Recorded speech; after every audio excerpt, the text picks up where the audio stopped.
hello लोगोफोर नोंथांमोननि सिगाङाव मोनसे भिडिअ लाना फैबाय नोंथांमोना एसेबाबो मोनथिखाबाय जानो हागौ एसेबाबो थामनेलाव नायनानै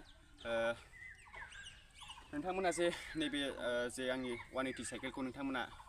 गोबां समनिफ्रायनो मिथिखायो बिदिनो गोजान गोजानाव भिडिअ खालामहैयो क'क्राझार गसाइगाव गौरां बेंटल होननानै बेफोराव थांनानै आं भिडिअ खालामहैयो दिनै नोंथांमोनसिम आङो एसे शेयार खालामगोन जे आं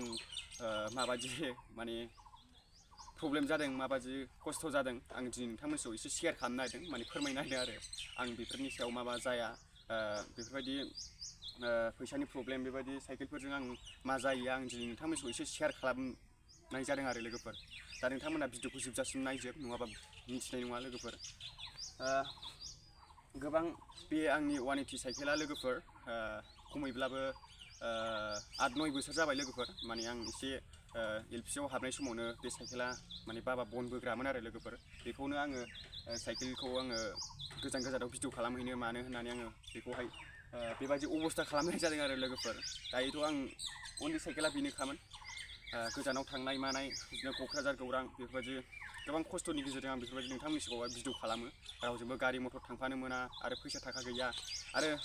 ब्रेकबो गैया लोगोफोर साइकेला माने सिगाङाव दंमोन ब्रेकबो गैया मा होनना बुंनो माने साइकेलाबो लरग' थरग' जेबो माबा गैया आरोखि बेबायदि अबस्था दा नोङो बिराद रिस्कमोन बेफोरबायदि साइकेल ब्रेक गैयैजों नोङो गोजान गोजान थांनानै भिडिअ खालामहैनांगौ बारल' बारला पार्कोर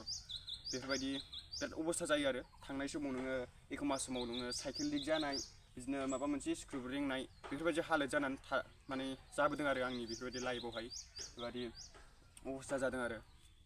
दायो आङो बिराद एक्सपिरियेन्स मोनबाय लोगोफोर गोदो उन्दैनिफ्रायनो आं साइकेलजों थांनानै गोजान गोजान भिडिअ खालामहैनानै नोंथांमोननि सिगाङाव आङो जे पार्कोर खालामो बेफोरबायदि नोंथांमोननि सिगाङाव गोबां भिडिअ बानायो नोंथांमोनाबो अनसायो सापर्ट खालामो आरो दिनैसिमबो आं बावाखै इमानलि गोबाव जाबाय दासिमबो फरायनायजों लोगोसे नोंथांमोननि सिगाङाव आङो बेफोरबायदि बारद' बारला पार्कोर खालामो आरो माबा मोनसे सर्ट फिल्मबो गायो जिमबो खालामो बेफोरबायदि लावथि सुनाय भिडिअबो लाबोयो आं मोनसेल' भिडिअ खालामा लोगोफोर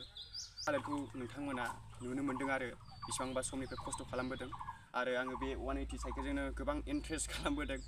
बबेबा बिल्डिंनिफ्राय हगार हरनाय बा माबा मोनसे हेलमेट हमनानै आङो गोजान गोजानाव थांनाय बेफोरबायदि इन्ट्रेस्ट जादों आरो दासिमबो नै दङ लोगोफोर हेलमेटाहाय बे हेलमेटखौ हमनानै आं गोबां इन्ट्रेस्ट खालामोमोन गोबां मानसिफ्राबो मिनियोमोन बे हेलमेटखौ हमनानै बे समाव आङो उमुक सानसु नार्जारिया हेलमेट हमनानै बेफोरबायदि भिडिअ खालामदों बेफोरबायदि गोबां मोनथिजोब्बायमोन आरो खिन्थु आङो दिनैहाय बेफोरबायदि इन्ट्रेस्ट खालामनाय माबाफोरखौ आङो दिनै दोनथ'नांगौ जादों आरो मानो होननानै बुङोब्ला बै समाव आं गोबां इन्ट्रेस्ट खालामोमोन गोबां माबायोमोन बेफोरबायदि आरो माने आङो सापर्ट मोनैनि जाउनाव बयबो मानसिफ्रा बखिनायनि जाउनाव आङो नैबे लाइनजों फैनाय जादों आरोखि माने बेखौ दोनथ'नाय जादों बिदि इन्ट्रेस्टखौ दासिमबो दं नै 180 आं दासिमबो बेफोरबायदि अरायबो बेफोरबायदि इन्ट्रेस्ट खालामनो सानोमोन नोंथांमोना जुदि मोजां मोनोब्ला आङो बेफोरबायदि इउटुबफ्रावबो आर्निं मोनै बेफोरबायदि फैसा थाखा मोनैनि थाखाय आङो बेसे खस्थ' खालामबावनो दासिमबो बेफोरबायदि इमानलि 10 बोसोर 11 बोसोर जाबाय दासिमबो बेफोरबायदि इउटुबफ्रावबो आर्निं फैसा मोनाब्ला होमबा बेसे बेफोरबायदि खस्थ' खालामबावनो बेनिखायनो आङो एसे मोजां लाइनजों थांसै एसे मोजां भिडिअ हगारनानै एसे आर्निंफोर बख'नो हायो खोमा बयबो सापर्ट खालामो खोमा होननानै आं बेफोरबायदि साननानै आङो बेफोरबायदि इन्ट्रेस्ट बेफोरबायदि जानला मोनला भिडिअ खालामनायखौ आङो गारबोनाय जादों लोगोफोर दासिमबो बेफोरबायदि खालामबोनाय जागौमोन माने फैसा मोनै आर्निं बख'नो हायै सापर्ट मोनैनि जाहोनाव आं बेफोरबायदि इन्ट्रेस्टखौ गारबोनाय जादों आरो लोगोफोर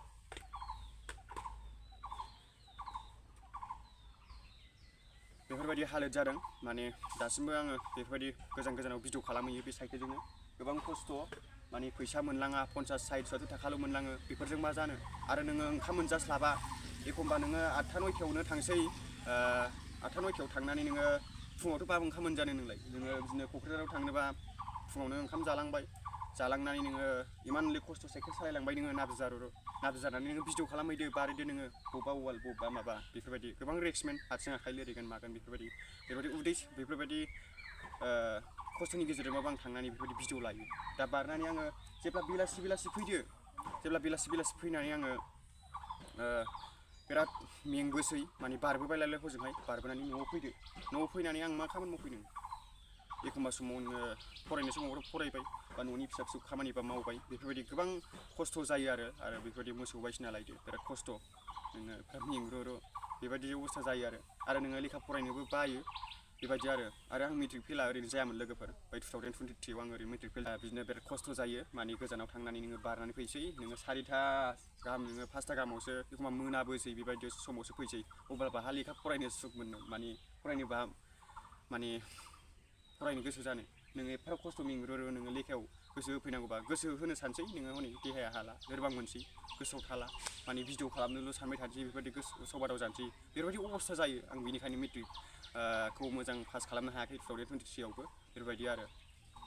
बेबायदि काहानि जादों लोगोफोर आंनियाव माने बेफोरबायदि आं बे साइकेलजों बेसेबां आगार मोनखो दासिमबो बेफोरबायदि आं सिमां बायदिसो जानानै थाबाय गोदो समनिफ्राय आरो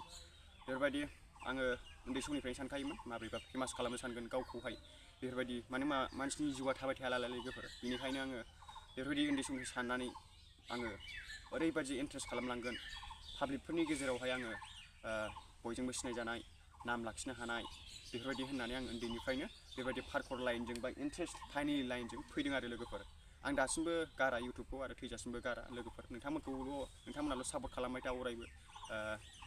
अब्लानो आं मोजां मोजां कन्टेन्ट बाहायनो सानगोन लोगोफोर माने न'खराबो जोंना बिराद गाज्रि बिराद अबस्था हाबो गैया मानो होनबा खस्थ' मस्थ'यैसो मावनानै जायो न'फोरनि अबस्थाखौ नाय लोगोफोर बेफोरबायदि आरो बेबायदि मबाइल मोजां गैया दासिमबो मबाइल सेकेन्ड हेन्डफोरजोंनो गोबां भिडिअ खालामनानै नोंथांमोनसिम नुजागासिनो बेफोरबायदि आरो नोंथांमोना अरायबो सापर्ट खालामबाय था लोगोफोर दाखालिबो गुगल एडसेन्सआ सफैबाय गुगल एडसेन्स सफैनानै मालाय मा जानो लोगोफोर डलार गैया भिउस गैया बेफोरबायदि बिराद खस्थ' जायो भिउसनि थाखाय बिराद प्रब्लेम जायो आरो भिउसआ बिदि मोजां फैयोब्ला बिराद मोजां खस्थ' बाहायनो आं सानो आरो बेफोरबायदि नोंथांमोना सापर्ट खालामबाय था लोगोफोर बेबायदि आं अरायबो नोंथांमोननि सिगाङाव बेफोरबायदि मोजां भिडिअ खालामबाय थागोन लोगोफोर होमबा स' लोगोफोर दिनैनि भिडिअआ बेखिनियावमोन मोजां मोनदोंबा साबस्क्राइब लाइक कमेन्ट खालामदो लोगोफोर बिराद आं उन्दै समनिफ्राय बिराद खस्थ' खालामबाय दासिमबो सापर्ट मोनाखै बा बेफोरबायदि इउटुबफ्रावबो आर्निं जायाखै गोजौ लेभेलफोरजोंबो बेफोरबायदि गिदिर गोलाव मानसिफोरजोंबो आं दासिमबो आखायाव लाजायाखै बेफोरबायदि जों टेलेन्ट गोनां मानसिया बेफोरबायदि फरायनाय मानसि बेफोरबायदि खस्थ' खालामग्रा मानसिया गोजौ लेभेलाव थाङोब्ला जाय बै सारमोन गिदिर गोलावफ्रा नायोब्ला बेफोरबायदि खस्थ' खालामनायखौ माने जोंनि बर' हारिया बिराद जौगासिगौ आरो माने बेफोरबायदि गोजौ लेभेलाव थांनानै बेफोरबायदि न'खरखौ नायनो हानाय बा बर'खौ गुबुन हारिफोरजों सिनायजानाय बेफोरबायदि जागौमोन आरो लोगोफोर गाज्रि कन्टेन्टआ थांगौमोन जोंनि बर' हारिया दासिमबो उन्दैयाव सोबनाय जानाय बेफोरबायदि गाज्रि कन्टेन्टआव बाइक सागदावनाय उन्दै बैसोआव हिनजाव गोसथोनाय बेफोरबायदि अबस्था जागासिनो दा बेफोरबायदि अबस्थाखौ नुनानै जोंनि गिदिर गोलाव सारमोनाहाय बैफोरबायदि जाय खना बेफोरबायदि खेला दुला गेलेदों माबा मोनसे खेला गेलेनानै फरायनायजों लोगोसे बेफोरनि सिमांखौ थांखिखौहाय जाफुंहोनो हायोब्ला बेफोरबायदि जोंनि बर' हारिया बिराद डेभेलपमेन्टआव थांगौमोन आरो मानो होनबा जोंनि बर'आव गोबां दङ बेफोरबायदि खेला दुला गेलेनाय गोबां माबा मोनसे टेलेन्ट रोंनाय दङ नाथाय ओरै थाखा फैसानि सायाव न'खराव गैयिनि थाखाय गोजौ लेभेलाव थांनो हाया डाउन जानानै थानांगौ गाहायाव बेबायदि अबस्था जायो आरो थाखा फैसानि थाखायनो प्रब्लेम जानानै दायो आं बेखौनो खावलायो जोंनि गिदिर गोलाव सारमोनाहा बेफोरबायदि खस्थ' खालामनायफोरखौ नायोब्ला गोजौ लेभेलाव दैथायहरोब्ला माने आं गोसोखौ बिराद गोजोननाय मोनगौ आरो जोंनि बर' हारियाबो एसे गोजौ लेभेलाव थाङो होननानै आं आसा खालामो आरो स' लोगोफोर दिनैनि भिडिअआ बेखिनियावमोन आङो दिनै आंनि बे साइकेल 180खौ बा आंनि एसे एनै खस्थ' मोननायखौ आङो दिनै नोंथांमोनजों एसे शेयार खालामबाय अरायबो खस्थ' खालामबाय थागोन नैबे सानसुमा नार्जारिया लोगोफोर होमबा दिनैनि भिडिअआ बेखिनियावमोन मोजां मोनदोंबा साबस्क्राइब लाइक कमेन्ट खालामदो एसेयावनोसै